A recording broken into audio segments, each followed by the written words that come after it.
we need to discuss Canada's dairy and meat industry. This specific sector in Canada merits its own discussion for exactly one parallel reason. Our government seems to put a specific emphasis on the dairy industry above all others. You see, with various trade agreements and open trade discussions, one very clear and concise thing is always present: the ever stiff protection of Canadian dairy from any form of outside competition.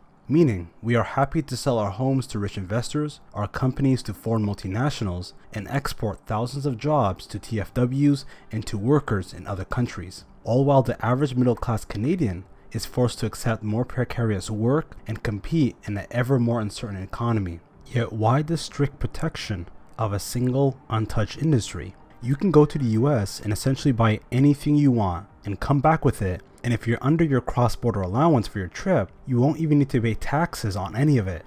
However, with milk products and even meat, there still exists a Cold War relic of tariffs and duties on any large purchases of foreign milk and meat.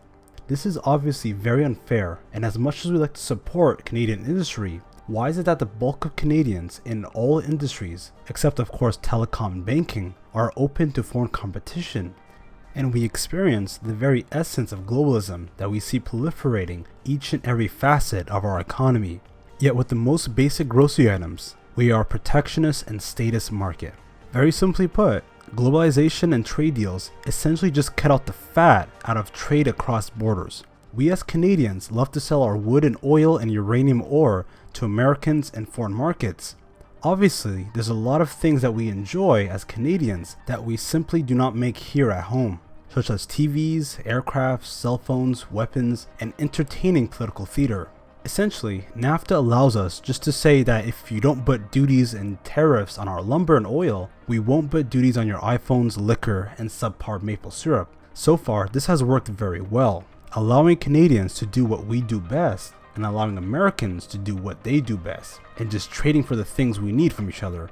This on the most basic level means the guy who's good at making chairs can focus on making chairs, and the lumberjack who's good at cutting down trees can focus on his lumber, since he's so much more productive at it than making chairs. Both parties will become more wealthy as they can produce more units per hour of their specific craft, therefore creating more wealth in the economy and making everyone else better off. But if you read Canadian news regarding TPP and NAFTA agreements, one specific industry is almost always left out: dairy. Firstly, we need to understand why Canadian dairy costs so much more and how the industry is structured compared to the American dairy market in other countries. In most other countries, dairy is structured just like any other industry: supply and demand. Farmers produce as much milk as they want and sell it at market price. While in Canada, we have what's called supply management, which I'll get back to later in this video. As much as we love a supply and demand system and all the benefits it brings for the vast majority of our economy, it isn't always good, as many farmers often cannot sell all of their milk or may not be able to produce enough milk to get it to market. On top of that, the price for dairy, depending on the demand, may change, and depending on the time of year, crop prices, and fuel costs, his cost may skyrocket, while the price for his milk may remain low, as other farmers in other areas of the country may not face the same problems, and can sell their milk for the same cheap price. However, for my American viewers, you see almost little to no problem, as the price you pay for a gallon of milk likely stays the same as with almost anything else in the economy. This is the benefits of commerce and competition.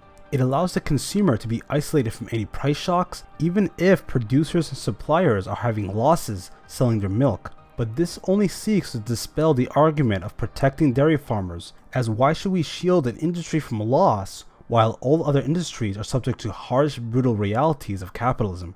Which brings us to the supply management system, essentially just a fancy term for a quota market. Meaning farmers are only allowed to sell a certain amount of milk per year, depending on how much predetermined quota they have. For example, if you want to start a dairy farm, before even ever buying a farm, or cows, or feed, or even a business license, you firstly need to buy what's called quota. Much like a taxi medallion, this gives you the ownership over a certain amount of milk production per year, and only you can produce that milk, and you are in turn guaranteed a certain price for your milk. Depending on the province and the quota, it can cost between 24,000 and 44,000 Canadian dollars per dairy producing cow. This effectively means if you bought 10 cows and hope to produce dairy, you're essentially looking at an initial cost of $240,000 just for the quota. This is ignoring all other costs such as feed, farmland, taxes, equipment, fuel, etc.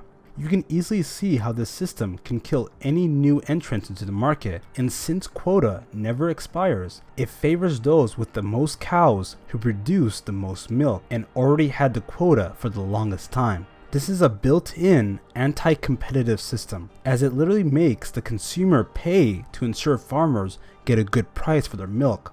Obviously, this is incredibly unfair as we open our economy to competition in every aspect. We've allowed factories to be exported out of the country and forced the average Canadian to work longer and harder to remain competitive against their foreign counterparts.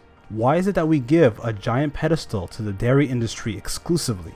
As much as we love to support local Canadian farmers, we need to call it what it is: a milk cartel, essentially controlling the price of dairy to a level they see fit, and therefore controlling the production end of the system, which is very similar to the maple sap production system existing in Quebec. We are not supporting small-time farmers with ambitions of carrying on their parents' farm. The vast majority of these farms are owned by some of Canada's largest food and agriculture companies, the three largest of which are Saputo, Agripure, and Parliament. Specifically, Agripure alone, which produces 70% of all milk production in Canada, which is made up of various independent farms acting as a single collective, which means all of the farms are still privately owned, however act as a single unit. And various reports show that the average Canadian dairy farmer is actually a multi-millionaire, according to tax reports filed in 2015.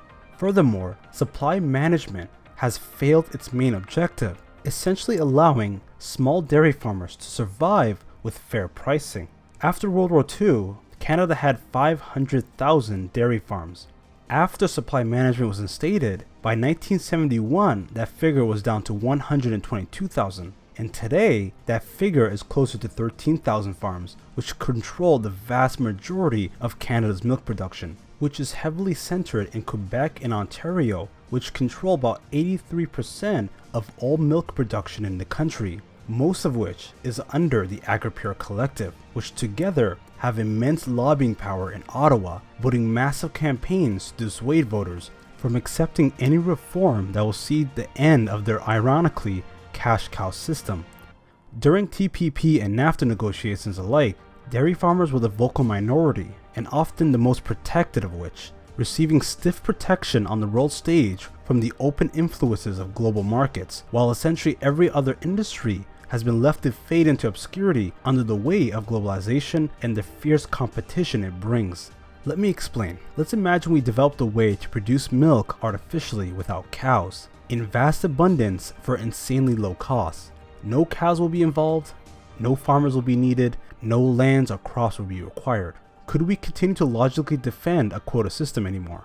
What purpose would it have? And could we easily see this type of system only benefiting farmers? As any innovation in farming, only the farmers will benefit, as prices will still remain high for consumers, as no matter how much milk can be produced, it's still a controlled and restricted ecosystem that is built to create artificial scarcity.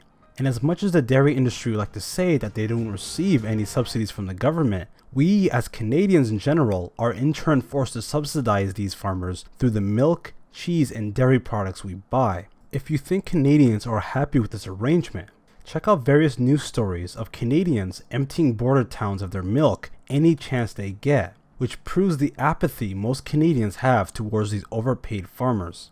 If this control and regulation brought about better milk, that would be great. However, this simply isn't true, as RBST, the main hormone that is used in the American dairy industry, but is banned for use in Canada, has been tested for decades and has been shown by multiple studies not to affect human health in any way. However, it is still banned in Canada due to concern from animal health. However, this concern from animal health becomes a moot point when you realize, despite paying significantly more for our milk, the cows in Canada aren't living in a bovine paradise. Sadly, even this is horribly untrue, as this hidden camera video reveals the neglect and downright abuse of cows in Canada's largest dairy farm owned by Saputo, 3 workers of which from the exact video pleaded guilty to animal cruelty, which truly reveals that the supply management system and its overly sized vocal power in the media and government is little better than any other profiteering industry. You've probably seen these ad spots touting the benefits of milk and also various government nutrition facts reinforcing the benefits and need for milk in the daily diets of healthy individuals. However, what has come to light is mountains of peer-reviewed information and often suppressed facts on the dairy industry's push to silence research into the true health effects of milk consumption. The issue with research into milk and its possible health effects is that government bodies responsible for research often work closely with the dairy industry. In Canada, the federal government and the dairy industry both come together to form the Dairy Research Cluster, which looks into health and environmental effects of large-scale milk production and consumption. It shouldn't come to no surprise that they have little to no information regarding any negative findings, mostly just promoting milk production and the dairy industry in general. They must apply for funding through the Department of Agriculture, and the funding is actually funneled through the dairy industry themselves. Although they are not influenced to lean their research in one way or another, the researchers do have the sole discretion to publish their findings, which leads to one major problem. In order to win over more funding, they must appeal to the Dairy Council for additional funding, which in turn looks into their previous research applications. Essentially, if a researcher has published findings that prove health effects from direct consumption of dairy, it is very unlikely that they will receive funding in the future, giving a huge incentive to publish research that is only positive. This influence also applies to requests for information in research papers that have already been conducted. As Marianne Nessel, a professor of nutrition and food studies at the New York University found, the US Dairy Council sends me every study that proves the benefits of dairy for health, but not the ones that don't. If the purpose of dairy is to promote dairy foods, the studies are about marketing, not health.